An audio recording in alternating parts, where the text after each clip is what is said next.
The format for this meeting is an interview with an alcoholic, the hot seat, inside the alcoholic studio. The speaker will be asked a series of questions that range from their personal story, the steps, relationship with God, and carrying the message. There are no right answers, just a fun and interesting way to share the speaker's personal insight. Our speaker for tonight is Siobhan. Hi, family. What up? Timekeeper, please allow 90 seconds per question. The meeting may run slightly longer. Members, please feel free to leave if needed. Speaker, please say done when you have finished your answers, or please say pass on questions you would prefer to skip. Are you ready? I think so. I'm as ready as I'm going to be. Let's begin. Okay. Please generally describe, in your own words, our basic text, the book, Alcoholics Anonymous. Design for living? I don't know. That's not my own words.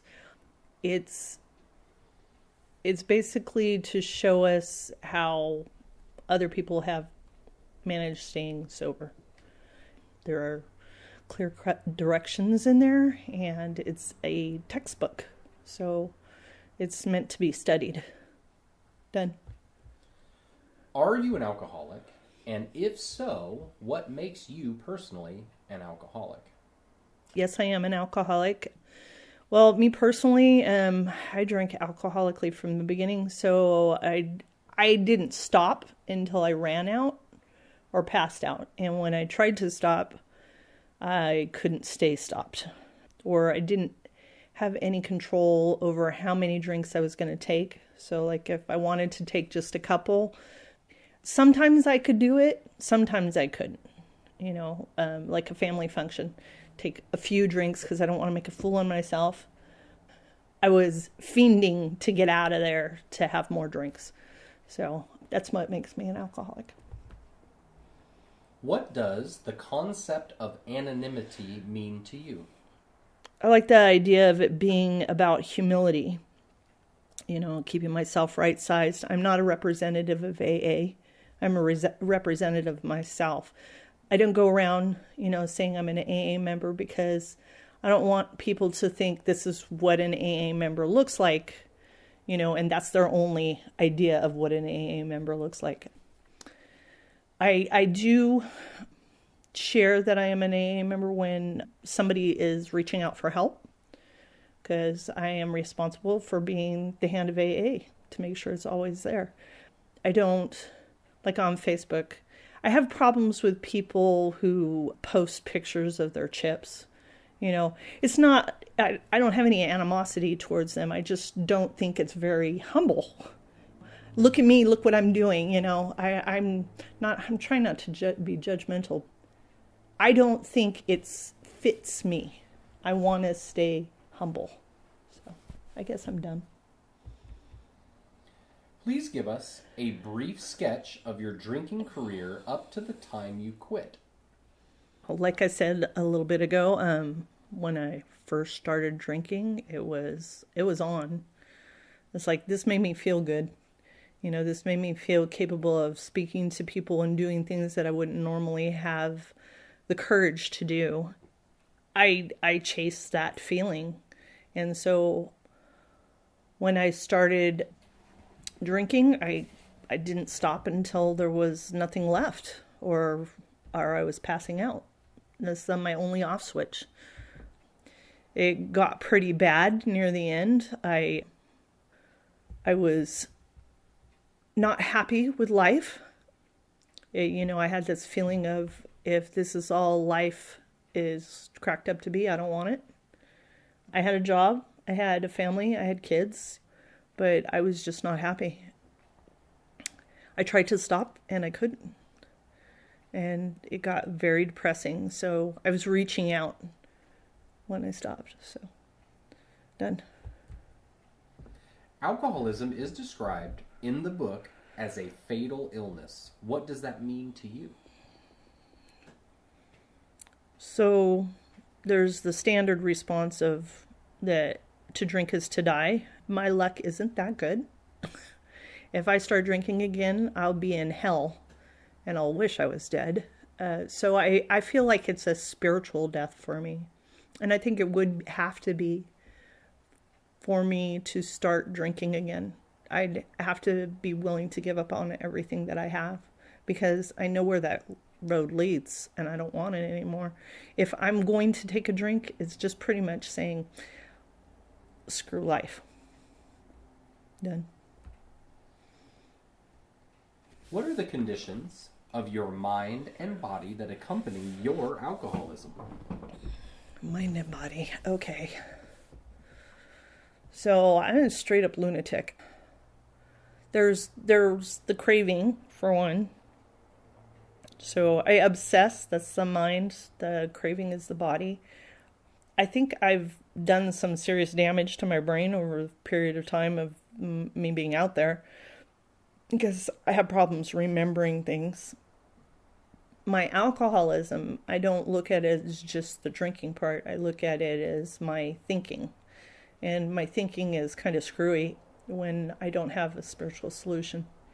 I look at everybody trying to, they're trying to get me. I get very paranoid, or they're doing something to me, and it's not usually personal. So I think that the mental thing is I have a problem with my thinking, and that's usually what leads me to picking up a drink.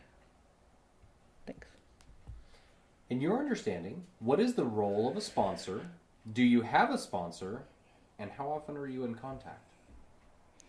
I do have a sponsor. The role of a sponsor is to take sponsee through the steps. And I use my sponsor to basically remind me of applying the steps after the amount of time that I have sober. I don't feel like I contact her enough, but I have been going to the same meetings as her, so I usually see her about once a week, and we'll usually touch bases and check in with each other. I find that if I haven't seen her, I'll reach out and text her and ask what's up and tell her I'm doing okay, and or if something's bugging me, can I run something by you? Can you give me a call when you have a free chance? And she'll usually call back pretty soon, and we run things by each other. How have your sponsorship needs changed from early sobriety until now? Well, early sobriety, I had to, the first time I went through the steps fully, because I went through partial bits a couple of times. The first time I went fully through the steps, I needed direction. I really needed somebody who had come before that had some experience with doing the steps to show me how it's done. And I found that after attempting them a couple of times, I work better with very structured going through the steps. So that was good for me. Now it's more like I said earlier, that I talk to my sponsor about applying the principles of the steps, on a daily basis, and keeping the ideas of what the steps are trying to get across to me in the forefront, and how to deal with situations that are troublesome. Apply the steps. So that's how that's changed. Done. Have you completed the 12 steps? And if so, what is your suggested time frame for completing the steps of AA? So that, that's a real tough one for me. I want to say quickly do them. I have completed them several times with different people. My thought is we do things in God's time. Some people have to be, the big book says, beaten into the state of reasonableness. and I think that's very ironic, because there has been times where I've had to be beaten into the state, of reasonableness to actually do the work. I think if we're not enough pain, we'll do it. I think that's the point of being at a bottom. If we're beaten down, we're more willing to do something to get us out of that bottom.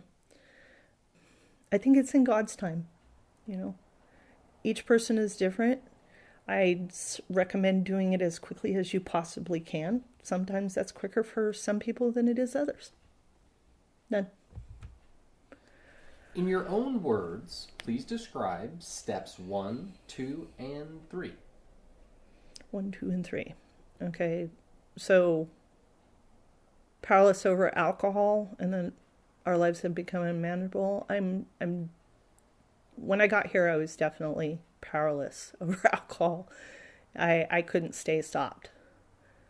So that wasn't a difficult one for me. The unmanageability is still an issue with me. I think I can wrest satisfaction out of life. That's a quote from the big book. Unmanageability is while I was drinking as well as while I'm sober. I am unmanageable of anything outside of myself.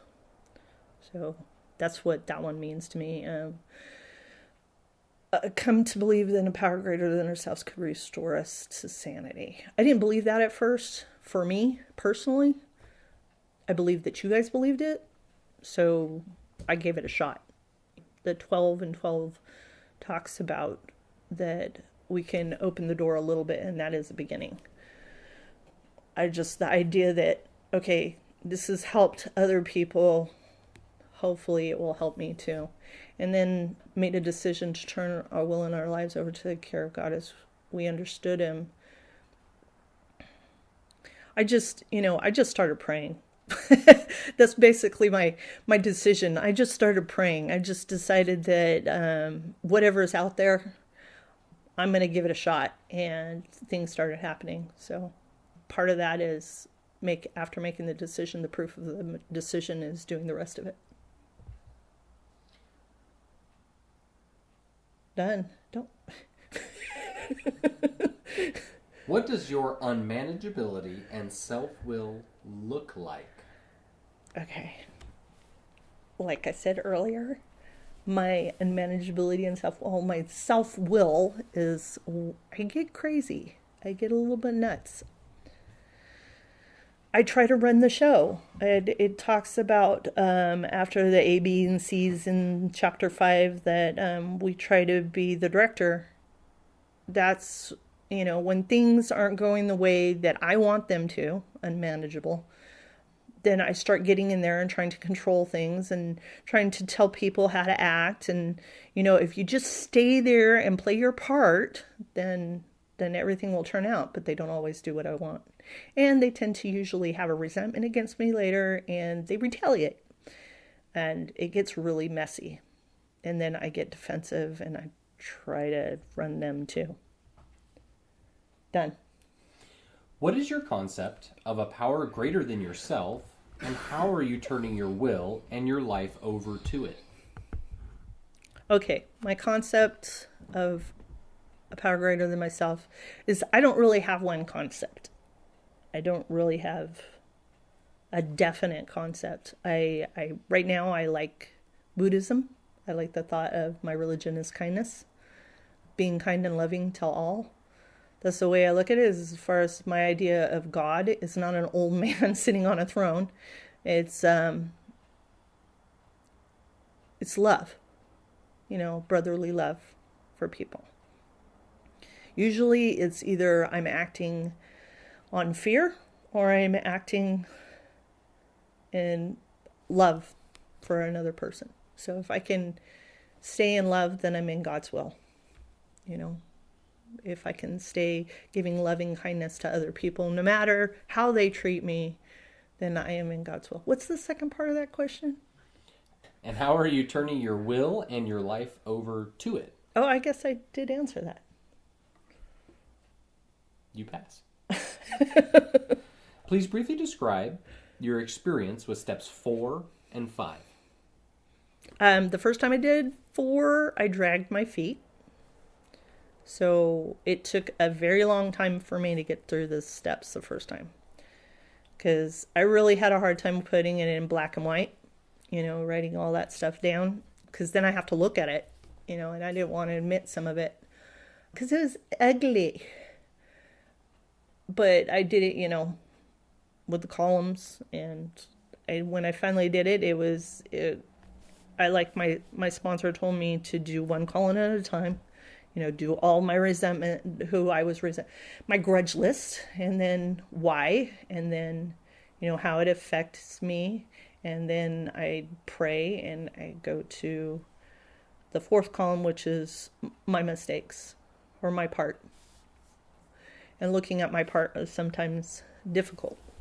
Sometimes I couldn't see it. And that's a good thing that I had 5 where I got to talk to my sponsor about it, and she helped me see stuff that I wasn't seeing before.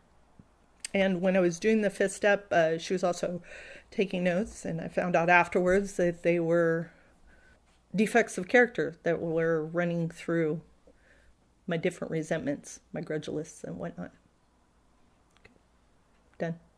What does the exact nature of our wrongs mean to you? You know, I've been doing a lot of thinking about that. I think the exact nature is not...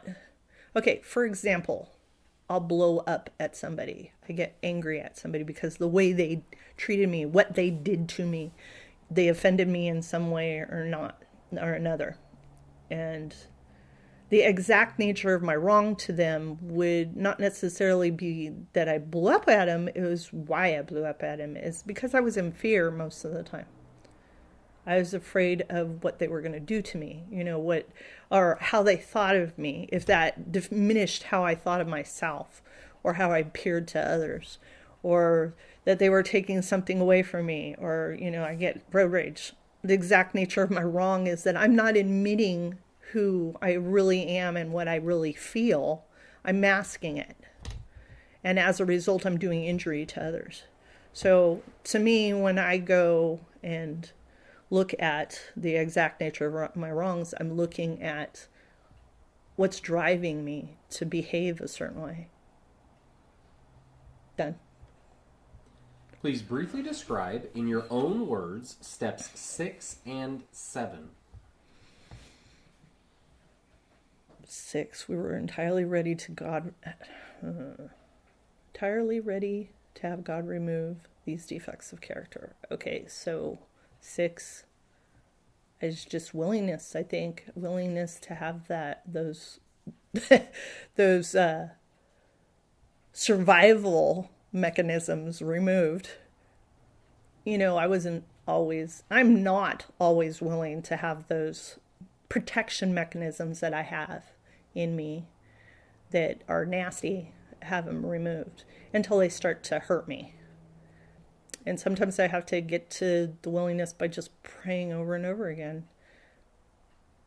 I like 7, okay, I like those 7-step prayer.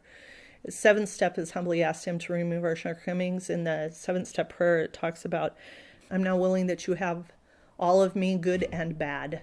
Please remove from me every single defect of character that stands in the way of my usefulness to you and my fellows.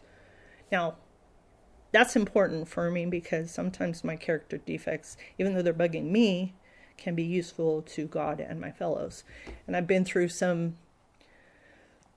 crappy experiences because of my defects that have been of benefit to others after I have gone through the other side of them.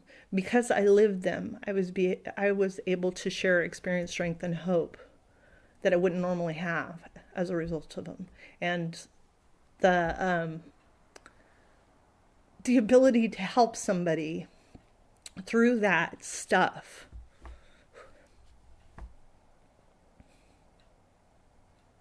It's a blessing. It really, truly is.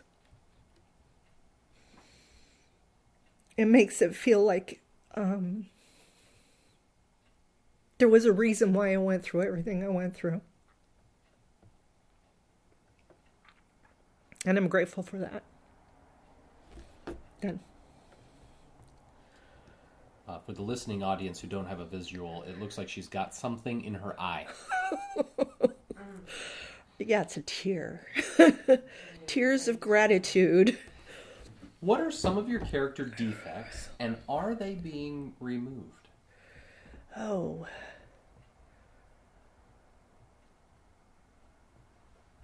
That's hard to answer because, yes, they are being removed, but okay, I'm an alcoholic. God took away my desire to drink, and that in itself is a miracle. He removed that from me. I have defects, like my temper, that as long as I'm willing to give it to him, to just be okay with whatever God has in store for me, and to be willing to have it removed, it's usually removed. It's not there. Or it doesn't come out in my actions. It stays inside of me instead of, me acting on that experience or that feeling. I think that just like alcohol, I'm an alcoholic. If I don't have a spiritual solution, then I'm going to drink again.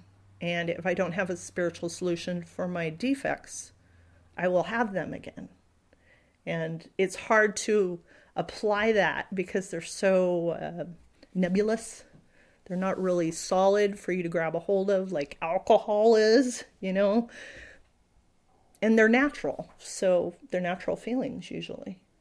So I think that they are removed, but they can come back. Done. Please briefly describe steps 8 and 9. Okay, 8, made a list of persons we had harmed and became willing to make amends to them all. Oh, for the listening audience, I'm reading these off the wall, so I don't have these memorized. I think I might, but I'm cheating right now. So making the list, I got the list from my 4-step, and becoming willing, that's sometimes I need to do a lot of prayer before I was in a place where I could actually make amends, which is 9.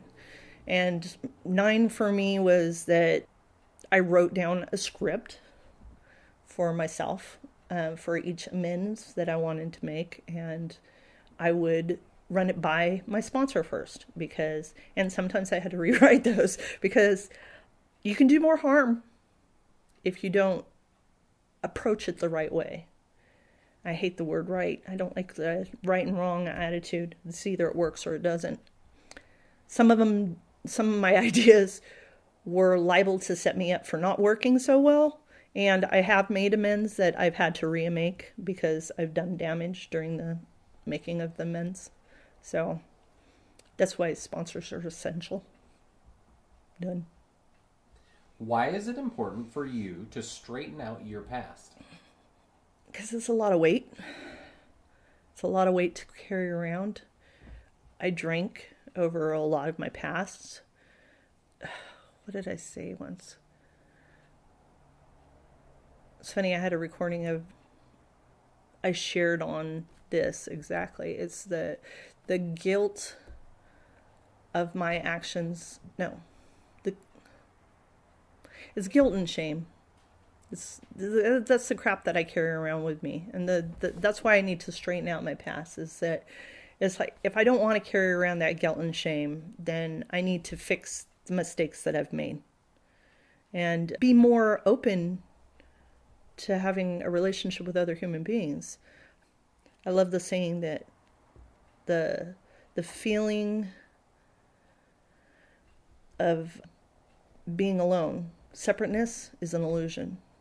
We're all connected, and I feel connected when I can make amends for my behaviors. I can stay connected to other human beings. Done. When you were actively drinking, did you drink whiskey in your milk? Milk? No, I didn't. There's another damn it. So, no. I knew a guy that put milk in his tequila. That's kind of gross. Yeah. I heard a woman share that when asked this, she went exactly to the story in the big book about the guy that did that, and it was a rationalization. And she talked about how she rationalizes things to get away with things, and that's basically the idea behind it. And I loved what she shared on it, even though I can't remember exactly what she said. That's the idea behind it. It is kind of funny to have that as a question. Thank you. My pleasure. Please briefly describe your experience with steps 10 and 11. 10 and 11. Continue to take personal inventory, and when we were wrong, promptly admit it. That's when I know I'm doing something wrong and actually acting on it. So the way I explain it to my sponsees, 4 through 9 is setting us up to do 10 on a regular basis, is to live it. Now that's practicing the principles in all your affairs. I've had occasions where I have to share the story of, some of you might have already heard it. I got mad at my supervisor. He was being snippy with me, and he was being kind of a pain in the butt. And I got snippy with him, and I marched off back to my office. And my coworker was there, and she heard the whole thing. I was just like, damn it, now I have to make amends. And she says, oh, you don't have to apologize for anything. He was totally in the wrong.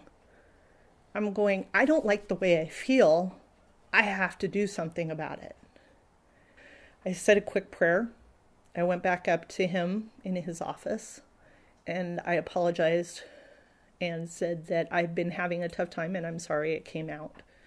You know, as an attack towards him. These things have been happening in my life, and, you know, you don't deserve to be treated that way. As a result, he was able to apologize and say that he's going through the same thing, not the same exact thing, but he's having stress in his life. And he started sharing about his wife who was drinking herself to death at home, and how he was stressed out about that. And as a result, I got to be of service to him, because he got a different perspective on alcoholism, which his wife was definitely an alcoholic. We established this great friendship as a result of it.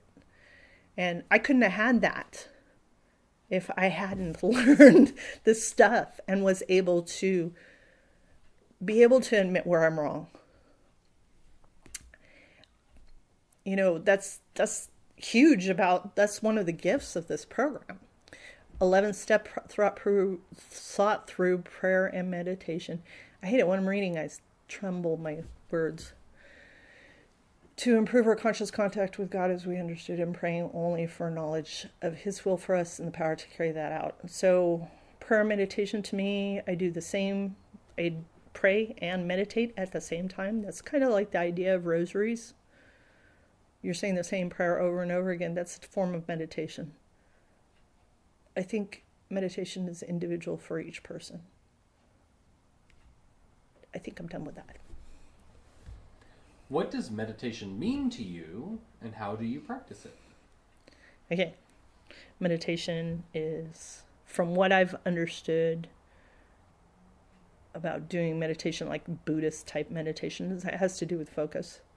I don't believe it's, trying to wipe out all your thoughts. I think that's, kind of defeats the purpose of meditation. If you're trying to forcibly be quiet in your head, it doesn't relax you, Well, it doesn't relax me, because I have stuff going through my head all the time. I think it's for me, it's focusing on things, specific things, like love,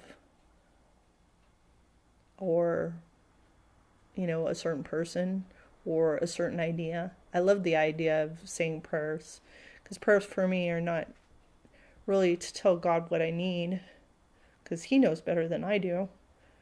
It knows better. Prayers for me are to remind myself where I'm supposed to be, what kind of mindset I'm supposed to be in. Third step prayer, the 11th step prayer, which is the prayer of Saint Francis of Assisi. I love that one. Pettiness prayer, it's a great one. These are all good ones for me to meditate on. Just concentrate on what the ideas are behind it. Done. Please briefly describe step 12. 12. Okay, having had a spiritual awakening as a result of these steps, we tried to carry this message to alcoholics and to practice these principles in all our affairs. So there's 3 parts to that. had a spiritual awakening as a result of these steps. I did. My life changed as a result of these steps. So I'd say that's pretty good spiritual awakening. The obsession to drink was relieved. I get to carry this message to other alcoholics and practice these principles. So that's the two different things. Carry the message and practice the principles in all our affairs. It's weird, is like the more I get to carry the message to other alcoholics, the more ideas, the whole principles behind the steps get solidified within me. I love the idea that the best way to learn something is to try to teach somebody else it. And that definitely rings true in the 12-step for me. Practicing principles in all my affairs is essential to me. I don't like the idea of some people who come in here to the meetings and act all hunky-dory and kind and loving and then go out there and then yell at somebody. I've seen people do that. It's like, that's not practicing these principles in all your affairs. I don't want to be that. Sometimes people are a good example of what you don't want to be. I want to carry this loving attitude, this loving, kind, tolerant attitude in all my life. And I think that I'm done.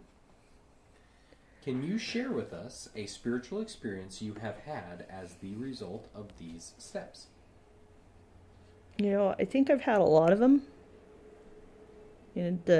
The experience that I had with my supervisor was definitely a spiritual experience. I think the idea that, like I said, the spiritual awakening as a result of these steps, the fact that my life changed, how I deal with things today has changed immensely. That's a spiritual experience right there. I see God in everything. I see God in the normal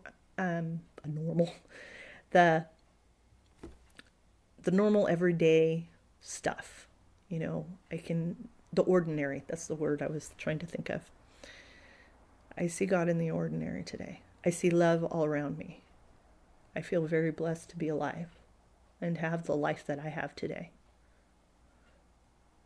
I guess that's done. What is the message of AA, and why is it important to carry this message? I was told when I first got here by somebody in the meetings, I don't even remember. I was told later who it was, but I don't even remember specifically that it was him, that the message of AA is hope. For a hopeless person, that's pretty huge. One of the things my ex used to say is that you don't know you don't have it until you have it again. You don't realize that you are in a hopeless state of mind until you have hope again. And then it just kind of brightens everything. The true message of AA is in the big book. It is precisely how we have recovered. I love that people that came before me actually wrote it down and laid it out for me, how to do this. And if you do this, if you do the work, you will get the results, no matter what your beliefs are, what your state of mind is. Do it, and you will find answers that you didn't think were there. Done. What are some of the principles you are practicing in your affairs today? I think that has to do with the steps, that the being able to have some integrity, to be humble enough to stand up and say where I'm wrong, that I'm a human being and I'm flawed, just like other human beings. And, just to try to come with love to people. I think those are the big ones. Done. Why is it important to put the welfare of others ahead of your own? It's because I'm selfish and self-centered. I want to make it all about me. I had a t-shirt. I ended up giving it to my best friend, and it's like, it's all about me. It really truly is all about me. No, that's what I thought in my head, and it's not all about me. It's not, sometimes it's about me. When I have stinking thinking, that's definitely about me. How somebody else talks to me and treats me is usually about something that's going on in them. It doesn't really have much to do with me, you know, not not owning that, not reacting to it. I can respond. I can be kind and loving and caring, and I'm not always that spiritual. I'm a lot more than I used to be, and hopefully I'll become more and more as time goes by. Done. How do you determine or gauge the quality of your sobriety in AA? How much of peace I am? I don't know how else to say it.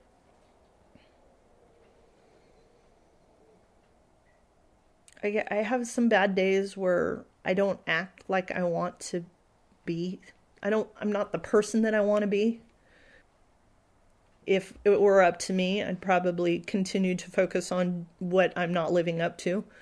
I have enough people around me to remind me to look at the positive things. I'm starting to see where I have grown. It's hard to tell, it's like after you get into double digit years, it's like I hit 10 years and I thought that I should be further on than I was. And I felt guilty because of that. And I even had a drunk dream. I had gone out and then I was carrying around this feeling in the meetings like I was faking it. Like I didn't actually have the time. And I shared about that and somebody said, because you don't feel like you deserve it. And I'm like, oh, it's like, I don't sometimes. I don't feel like I'm where I should be. The truth is I'm exactly where I need to be. And sometimes my brain has to remind my heart of that. And I'm done. Why do you think alcoholics relapse? I can only talk from my own experience. I relapsed because I had a resentment and that I thought that I had a better way of doing things. So basically it was the idea, my ego, got in there and I can do this on my own. I'm not really an alcoholic. And you all are messed up individuals. Basically, that's, it was all ego. And the idea that I could control things, I can manage the unmanageable. And, for a while, my controlled drinking worked, but it steadily went downhill. It took me 14 years to get back. I can't speak for other people. I wasn't going to meetings very much. For me, all the stuff, the way I look at it is all the stuff that we do is good because it brings us to a spiritual place. If it does not bring us to that spiritual place, we will go out. It's not doing the job. We have to actually identify what we're doing as being useful to the spirit.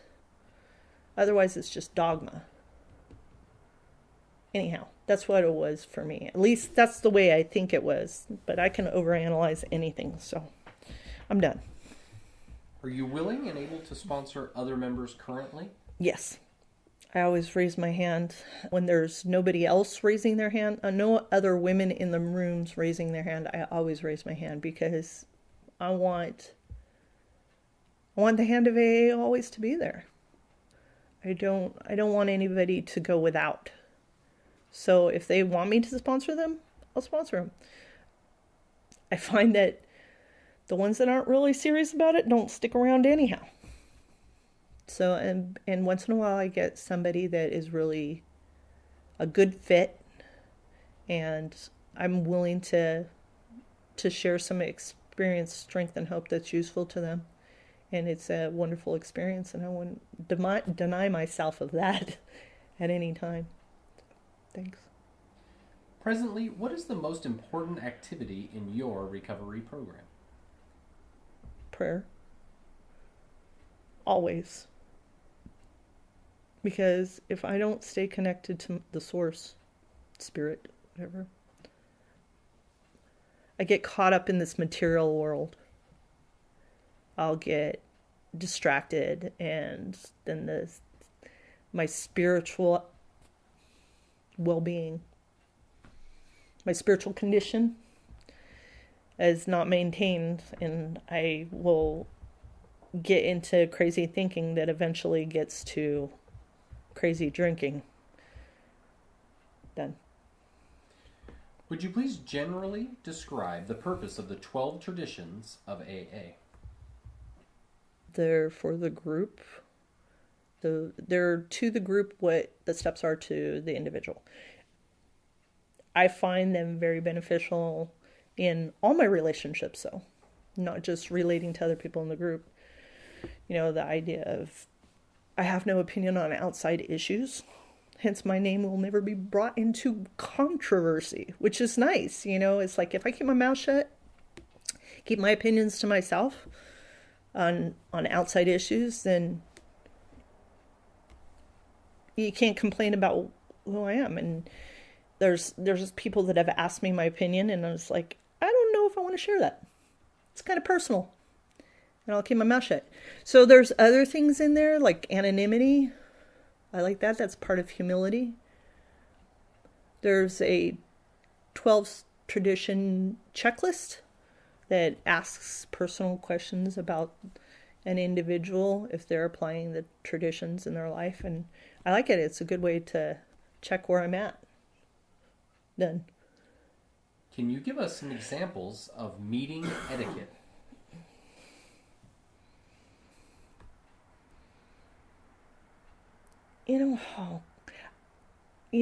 I've heard recently that, the answer to that question being that every meaning is autonomous.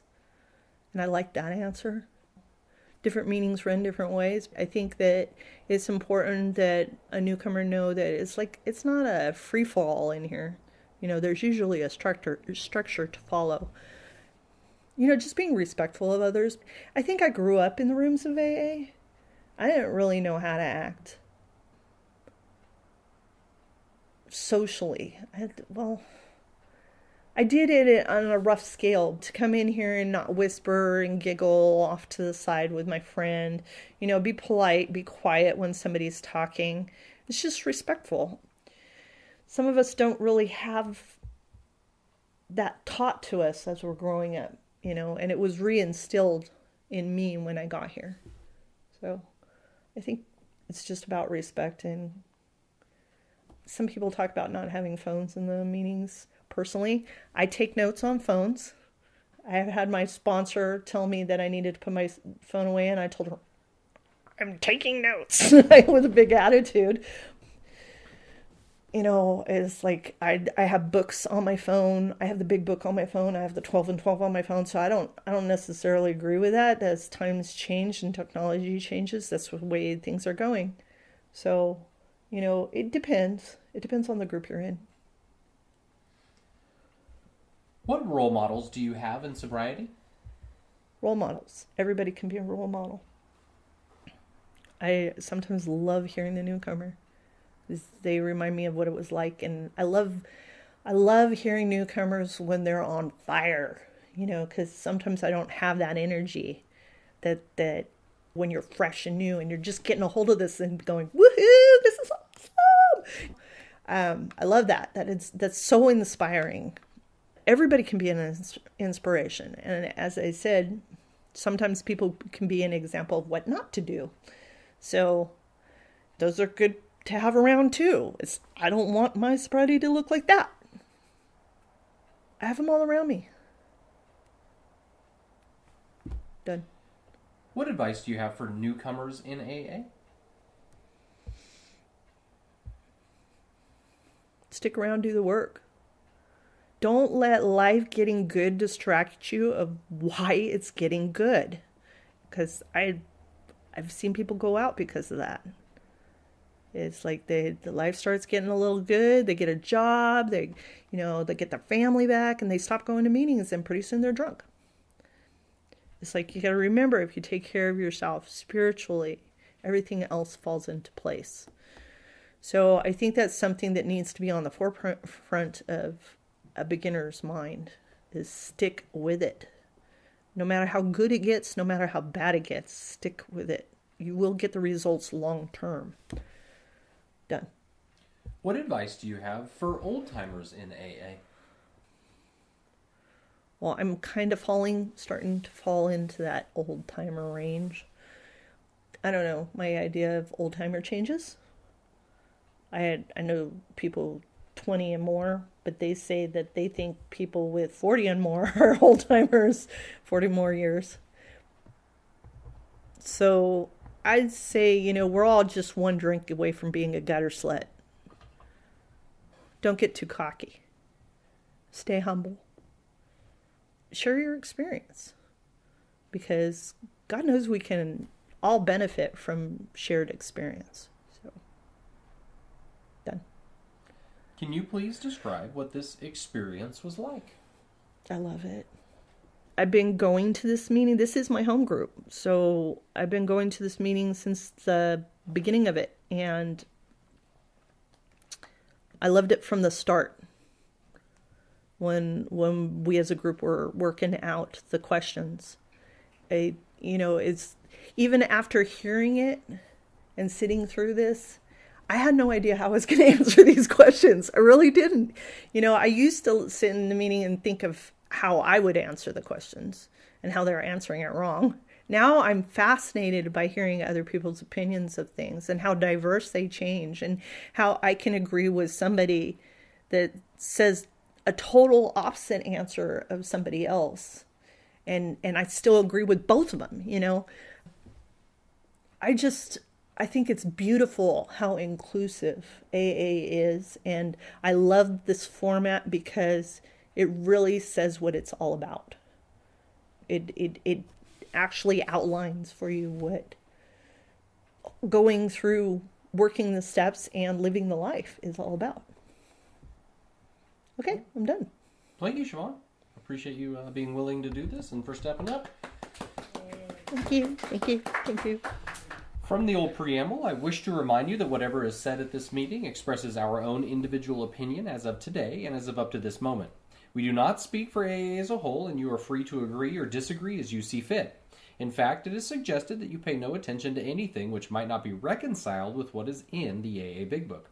If you don't have a big book, it's time you bought one. Read it, study it, live with it, loan it, scatter it, and then learn from it what it means to be an AA.